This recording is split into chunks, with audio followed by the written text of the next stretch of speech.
Hello, good evening, and welcome back to another episode of Minds on Guard, where we are learning how to guard our minds against all of the various manipulative attacks that we come under in today's 21st century media landscape.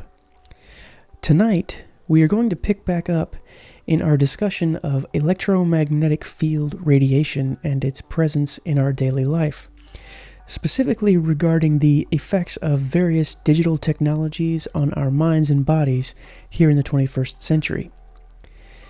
To recap a little bit of where we've been with this topic, we have been discussing what EMF radiation is and what it does. Last week, we did a surface-level dive into the basics of electromagnetic fields and where we can find them in today's world. It's important that we are able to carry a basic understanding of this phenomenon in our reasoning toolkit day to day. We are inundated with electromagnetic field radiation, and as such, we are bound to be affected by its presence in our environment. At this point in modern life, it's nearly impossible to avoid coming into contact with some form of EMF radiation, and in fact, the ubiquity of these fields is only increasing with the development of newer and more integrated technologies like smart homes and the various gadgets that have brought immense amount of convenience to our society. While that convenience is a blessing to many and has made life in the digital age both exciting and wonderfully fascinating, it begs the question, what are we giving up for this convenience, and should we be concerned in any way about the price that's being paid to have 24/7 on-demand access to information, products, entertainment, and so much more? In my opinion, there is a steep price being paid and an even more concerning potential coming down the road in the near future. Now, your answer to this question may vary, but I believe it's important to take a look at some of the more nuanced issues that exist within the widespread use of these new smart technologies, as well as the general ubiquity of digital and electronic devices. The rest of this video will be concerned with really some troubling aspects to the new world in which we find ourselves. As always, we must look to truth as our guide for discernment of how to navigate the unknown and unfamiliar, so that we're thinking as best we can about reality. With that in mind, let's dig into some details concerning EMF radiation and how it acts on our minds and bodies.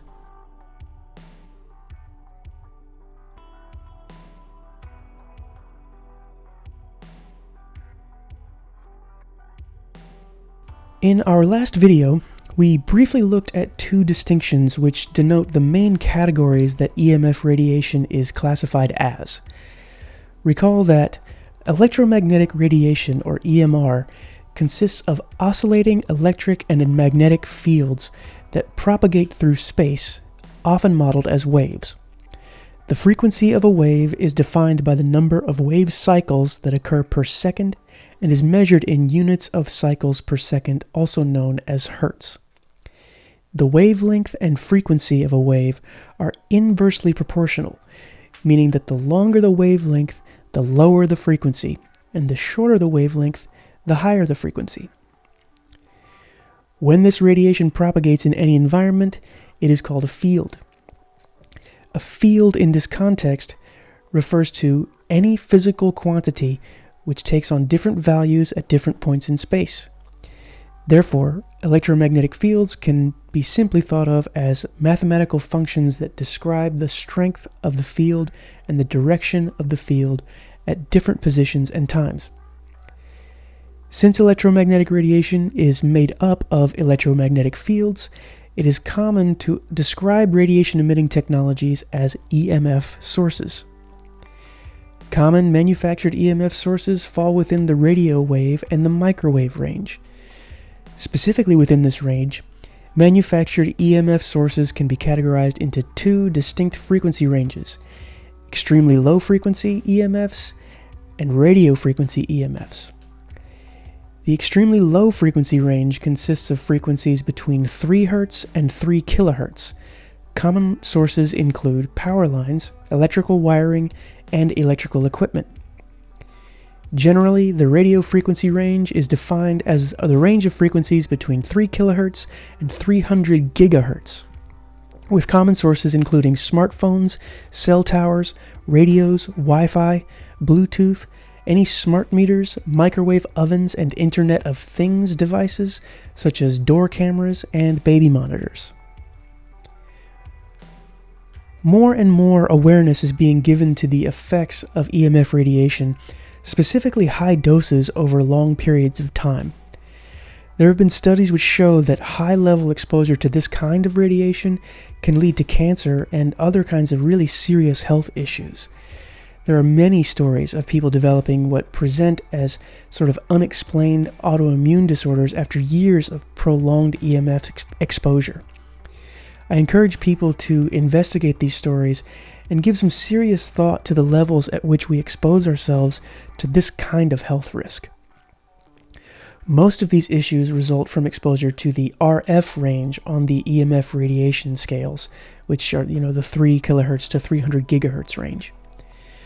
For our discussion tonight, I want to take a look at the low end of the spectrum and focus on the ELF range, which is the 3 Hz to 3 kHz, and really even lower than that. These ranges are fascinating, and surprisingly have been found to hold a kind of power that goes well beyond just keeping the lights on in our house or, the batteries in our laptops at a full charge.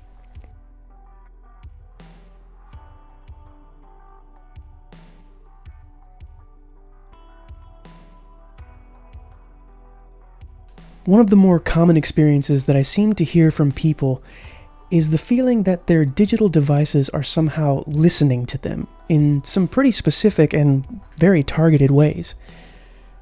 I'm sure most of us can think of times where we were having a conversation with someone only to get hit with an ad selling the exact thing that we were speaking about in our Instagram feed or at the beginning of a YouTube video in some kind of advertisement.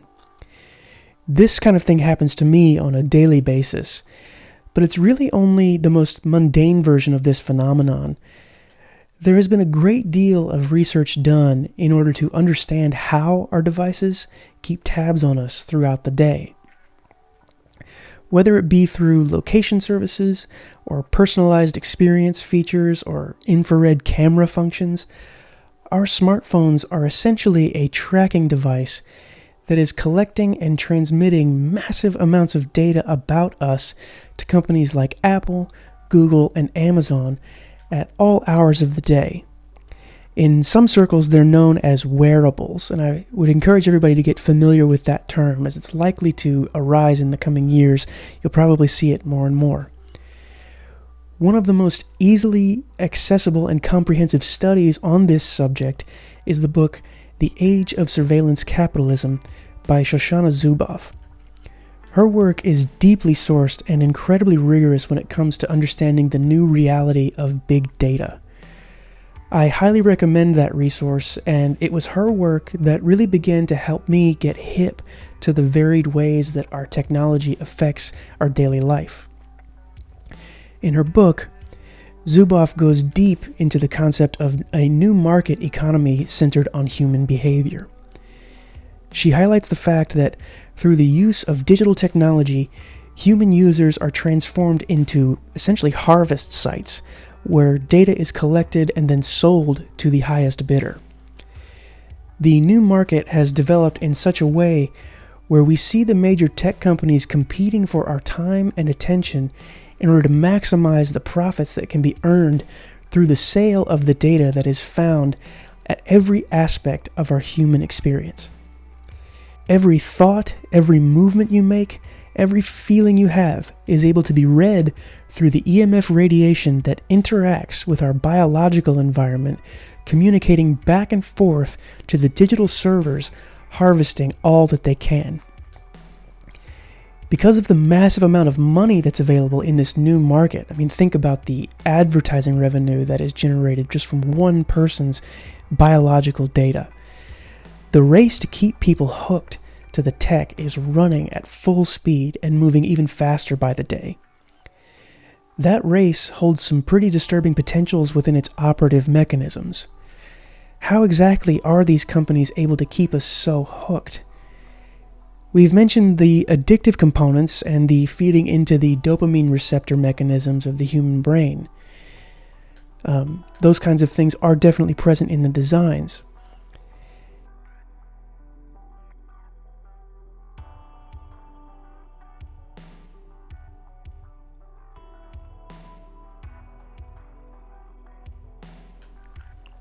As we discussed in a previous video, all of our modern conveniences which make up the 21st century digital environment are able to trace some form of the technological roots back to various projects that came out of DARPA, the Defense Advanced Research Projects Agency. This agency has a massive military objective aimed at bolstering national security, and as such, is always investing in new and breakthrough technologies that push the limits of what we've seen in the way of both defensive and offensive weaponry.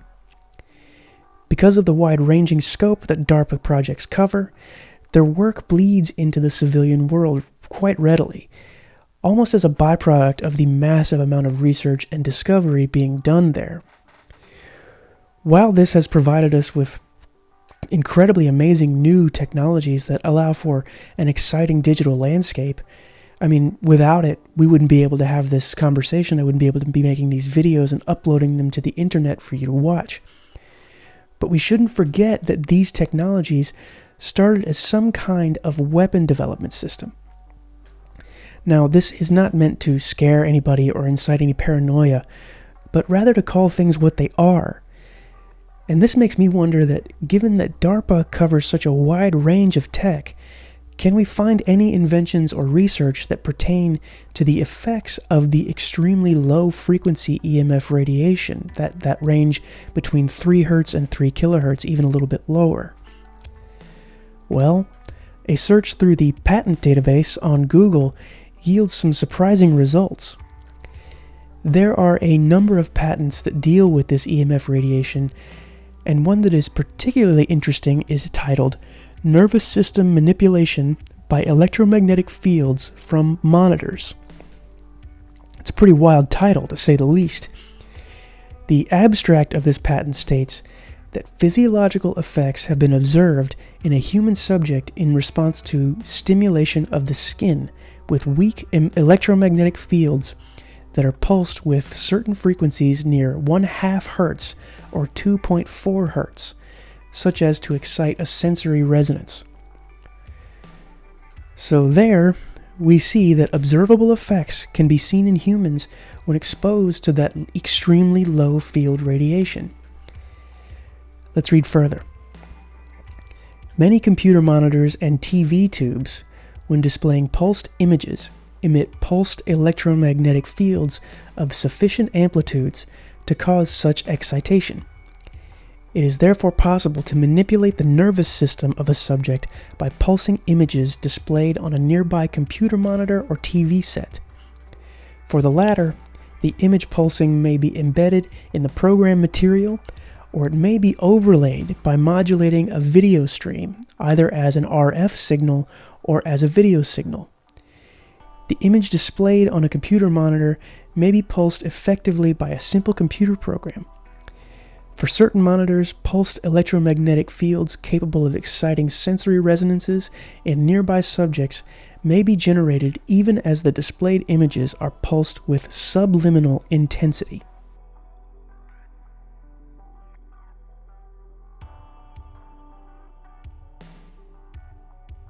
Does anything stick out to you in this that is alarming? What this patent indicates is that brain impulses can be manipulated through images displayed on any screen. What's more is that these manipulations are able to be accomplished in such a way as to be completely imperceptible to the person being targeted. All it takes is a pulsing EMF emitted at specific amplitudes to excite the nervous system into response. Looking through the flowcharts and the graphics associated with this patent, we can see that these pulsing frequencies are able to be programmed and manipulated remotely through an internet connection. The patent also states that this invention is related to research on electromagnetic fields which are able to be arranged to provide a direct electrical driving of the brain.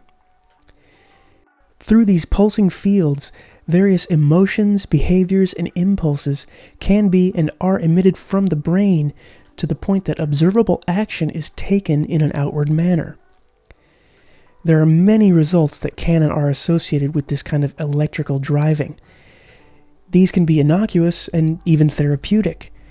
For example, we now have the capability to map our brains and determine which sectors of our cognition are operating and to what degrees. If any sector is not operating in a functional and healthy manner, pulses of EMF radiation may be used to balance the dysfunctional sectors, thereby raising or lowering the activity across the map of the brain. We have seen depression cured, compulsive and suicidal thinking harmonized, and people's lives restored through these kinds of therapies. Yet, for those results to be the case, the inverse is also present, where these pulses can cause severely harmful behaviors and thought patterns within anyone who is exposed to such manipulation. Now, this ties into those addictive components that are operating at the foundational designs of social media apps and mainstream media communications. And it's not just through EMFs that this can be done. The inventor name listed on this patent is one Hendrikus J. Luce. When we search other patents under his name, we find similar biological manipulation research involving sound waves, as well as detailed descriptions of how magnetic stimulation can be done on humans remotely, which means that this thought and behavior control can be done through multiple vectors of approach. Now, bear in mind that these patents were written and really undertaken in the 1950s, so if this stuff was available and being used, or at least understood at that time, where has it come and what types of evolutions has it undergone to give us what we've got today? Now, there's much mystery surrounding the name Hendrikus J. Luce. One postulation is that it's a pseudonym used by Dr. Ross Adey, the DARPA researcher that we discussed in a few videos back, who was involved with Project Pandora, where human cells were found to be able to act as antennas for transmitting EMF signals. The truth of who this inventor was may be quite difficult to ascertain, but the fact is that these patents are now in the public domain, and as such, the technology is able to be used by anyone who is able to build the necessary infrastructure to carry out the designs.